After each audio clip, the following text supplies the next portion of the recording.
Assalamualaikum warahmatullahi wabarakatuh.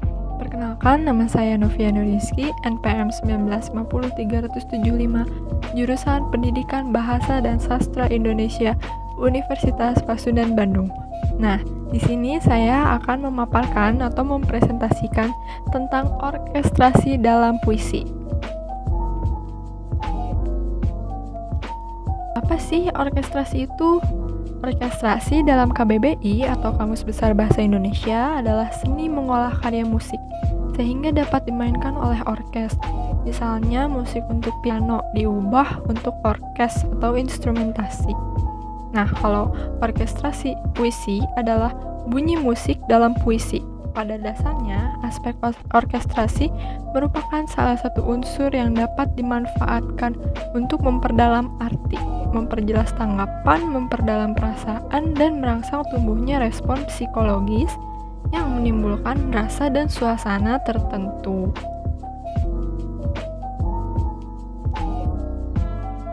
Nah, topik bahasannya itu meliputi gaya ulangan bunyi. Gaya ulangan bunyi ini terdiri dari asonansi, aliterasi, sajak awal, sajak akhir, sajak dalam, dan sajak tengah. Gaya ulangan bunyi ini tidak hanya terjadi pada puisi, tetapi juga terjadi pada prosa. Contoh ulangan bunyi pada prosa diantaranya terdapat dalam cerpen Danarto yang berjudul Armageddon. Yang pertama ada asonansi. Asonansi adalah ulangan bunyi vokal dalam baris sajak. Asonansi ini di samping untuk kemerduan dan menimbulkan irama, juga untuk menyangatkan atau mengeraskan arti kata-kata atau kalimat baris sajak, atau juga untuk membangkitkan suasana tertentu. Hal ini berhubungan dengan simbolik bunyi atau lambang rasa. Yang kedua ada aliterasi. Menurut Van Luxemburg, aliterasi ialah pengulangan bunyi-bunyi konsonan dari kata-kata yang berurutan.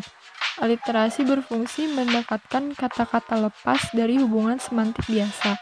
Selain itu, aliterasi menekankan struktur ritmik sebuah larik dan memberi tekanan tambahan pada kata-kata yang bersangkutan. Sajak awal adalah sajak yang berada di awal baris-baris sajak. Yang keempat ada sajak akhir.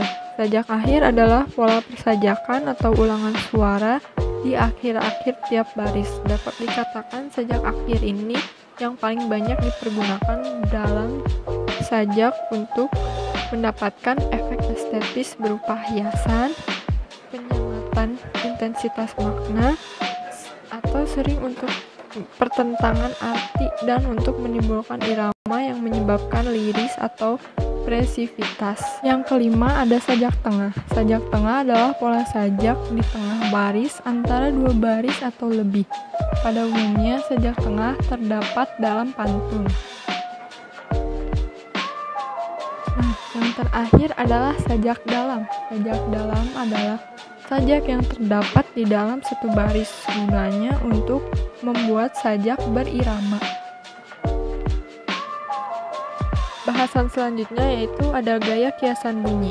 Gaya kiasan bunyi berupa onomatope, metafora bunyi, dan simbolik bunyi. Gaya kiasan bunyi yang pertama yaitu onomatope. Onomatope berarti tiruan terhadap bunyi-bunyi yang ada. Menurut Waluyo tahun 1991. Di samping itu, onomatope dipilih oleh penyair dengan harapan dapat memberikan warna suasana tertentu seperti yang diharapkan penyair. Efek yang dihasilkan onomatope akan kuat, terutama jika puisi tersebut dioralkan. Menurut Waluyo tahun 1991. Lalu yang kedua ada metafora bunyi. Metafora bunyi adalah bunyi untuk mengiaskan bunyi yang sesungguhnya. Misalnya bunyi kuda. Gedebuk, gedebuk dikiaskan dengan bunyi GDB, strip GDB, strip GDB. Selanjutnya yang ketiga ada simbolik bunyi. Simbolik bunyi disebut juga lambang rasa. Simbolik bunyi ini untuk menyimbolkan perasaan. pada umumnya berupa kombinasi vokal.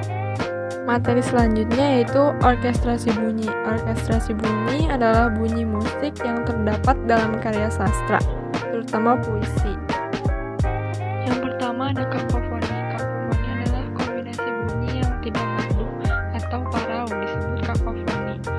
Berupa kombinasi bunyi yang tak bersuara atau unvoiced, berupa kombinasi bunyi huruf K, P, T, dan F. Yang kedua ada efoni. Efoni ini kebalikan dari kakofoni. Jika tadi kakofoni itu yang tidak merdu atau parau, nah kalau efoni ini yang merdunya. Kombinasi bunyi yang merdu biasanya dapat membantu menimbulkan suasana yang menyenangkan dan rasa kasih sayang. Selanjutnya ada irama puisi. Dalam puisi, selain masalah orkestrasi puisi, kiasan bunyi, dan rima, masalah lain yang tak kalah pentingnya dengan masalah-masalah yang telah dibicarakan sebelumnya, terutama yang menyangkut masalah bunyi, yaitu irama.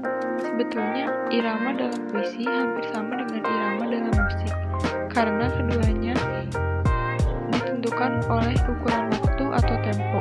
Perbedaannya, jika dalam musik ukuran tempo itu betul-betul bisa mandiri.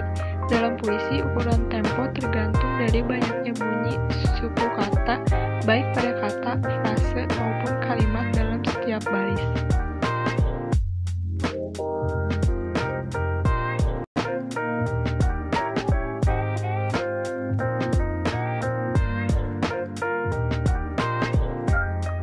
Dalam KBBI, irama diartikan sebagai alunan yang terjadi karena perulangan dan pergantian kesatuan bunyi dalam arus panjang